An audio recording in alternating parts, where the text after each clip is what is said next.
আলহামদুলিল্লাহ, আমি গুলশান 2-এর আপনার 104 নম্বর রোড 2 নম্বর হাউজের উপরে। তো ইনশাল্লাহ আমি দেখাবো। রেস্টুরেন্টটা নতুন ওপেন হয়েছে এবং আমার একজন পুরানো ক্লায়েন্ট, ওনার এই রেস্টুরেন্টে একটি ফিল্টার মেশিন ছিল আগের, যারা রেস্টুরেন্টটা করতো। তো ওই মেশিনটার কী প্রবলেম, সব কিছু সলভ করবো আর আপনাদেরকে ঘুরে ঘুরে রেস্টুরেন্টটা দেখাবো।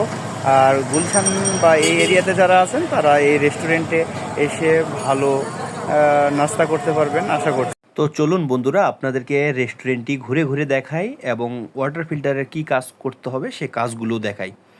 তো আমি এখন রেস্টুরেন্টের সিঁড়িতে, আপনারা দেখতে পাচ্ছেন রেস্টুরেন্টটি নতুন উদ্বোধন হয়েছে এবং এই যে ফুল দিয়ে খুব সুন্দরভাবে ডেকোরেশন করা হয়েছে সিঁড়িটি। আমি সিঁড়ি দিয়ে উঠছি, আপনারা সঙ্গেই থাকুন এবং ইনশাল্লাহ দেখুন যে আমি কোথায় যাচ্ছি, কি করতেছি। আর গুলশানের আশেপাশে